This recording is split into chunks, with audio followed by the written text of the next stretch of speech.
In this video, I'm going to talk about why masks and the statistics we are seeing on masks could actually influence business and indeed investing.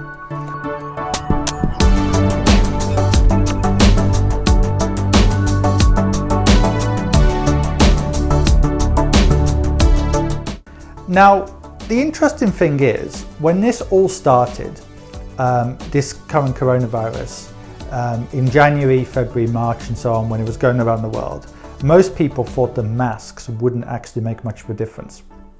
But the aforementioned Nassim Taleb, who I mentioned on the last video, he wrote an excellent paper that I actually looked at, and Taleb is more like a statistician as opposed to somebody just looking at probability. Probability and statistics aren't always the same thing, and people forget that. Now, a lot of people said, oh, if I wear a mask, I've only got a 1% lesser chance of getting the disease or dying from the disease or whatever. And if my mum wears it, or my dad wears it, or my friend wears it, they've only got a 1% chance, so it won't make much difference. And by the way, even the so-called experts of the World Health Organization who study statistics said the same thing. Now they don't, but at the time they did. But what Taleb showed in his studies is that even if it's only 1% chance for me, 1% chance for you, and 1% chance for everyone, that could actually reduce the infection rate by up to 80-90% or more for a simple reason: compound probability, right? So statistics and probability and risk are not always the same thing. And what's quite interesting about this, and it kind of follows on from my last video partially about business school, I found a lot of people didn't also understand the difference between risk and risk management. In terms of, a lot of people would think things like, oh, what's the chance of me losing my job, or what's the chance of, I don't know, my business losing the business bank account this week. The point that Taleb makes in a lot of his work, and it's excellent in some regards, even though it gets a bit same old, is the so-called fat tails. In other words, things that are very unlikely to happen statistically speaking, but can actually cause a very big issue. People often underestimate those kind of events. So for example, when something happens which is highly unlikely statistically speaking, but could even be devastating, you could call it ruin risk, something that could completely ruin somebody, people are not likely to take those risks into account. And I've noticed the same thing in business, right? A lot of people don't ask themselves the right questions, like what would happen if I lost so many customers? What would happen if I, for whatever reason, I lost my business bank account? What would happen, if my currency devalued? Same thing in investing as well. A lot of people don't ask themselves this question. I can remember when I was traveling in places like Egypt and Thailand before, when I was a bit younger, the economies are flourishing. A lot of people thought, what's the point in investing, in the S&P 500 or another investment that could only give me 8% or 10% a year when I could make 20-30% in real estate and my business or whatever. But what they forgot is there was always that chance of ruin risk. So for example, we've seen what's happened with Egypt, Tunisia, Venezuela, and we could go on, Chile, Argentina. But the thing is, people never really ask themselves, these questions: what could happen if?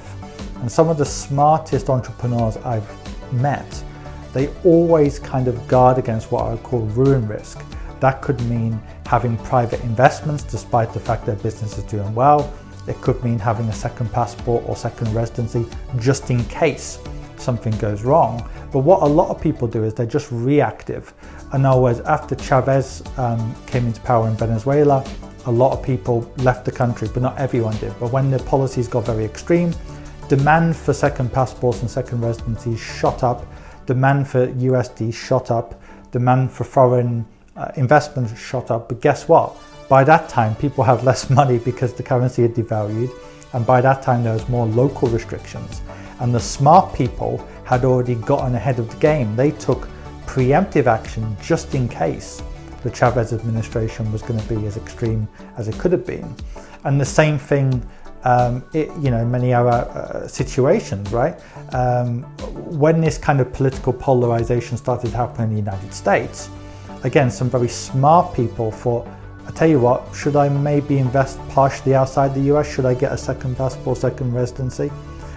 Those wealthy people, because even though it might only be a 0.1% chance, 1% chance risk that the US could go the way of something like a Venezuela, there's always a small risk that something like that could happen. But very few people actually worry about those so-called ruin risks. You know, what could happen if, I don't know, there was hyperinflation in the UK or in the Eurozone, or what would happen if a really authoritarian government came to power. So most people are actually taken by surprise when something like that happens. In other words, a very improbable but highly destructive event. And so the key point is, it's always good. I mean, don't get me wrong, you can't guard against all possible risks, and being too conservative actually doesn't make sense. You have to take calculated risk. If you try to take no risk, it's not going to work, but you do have to guard against the ruin risks. But the funny thing is, most people don't think about that at all.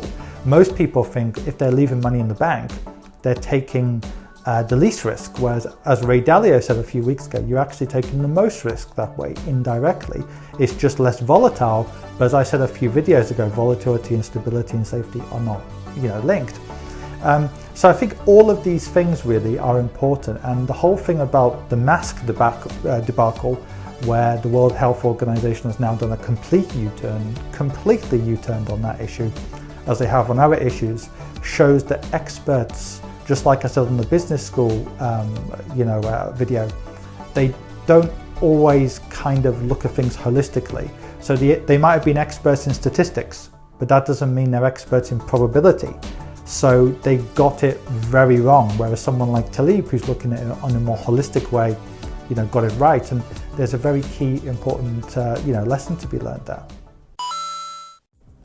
Okay, everyone, I've got some really exciting news today. So for a couple of years now, many people have asked me, well, look, I can't afford your minimum investments, but I really like your advice. I don't know if you can do this or you can do that, or you can help me in that way, or you can't help me in that way. I've always said, no, I can only do this or that, but I've got some really exciting news, and that's that in a couple of months before the end of the year, I will be bringing out what I'm calling the Adam Fayed Academy, which will have many new areas which will be of interest to people. So things like mentoring, tutoring, all those kind of things that people have asked me for in the past. So stay tuned. I'm going to be announcing it in the next few months, but I thought I would tell it to you guys before. Let me know if there's anything in particular that you're looking for in this academy. We're going to be focusing on many different areas, including how to invest productively, also some business areas, because that's another thing people have asked me about before. So stay tuned, and I'll keep you up to date.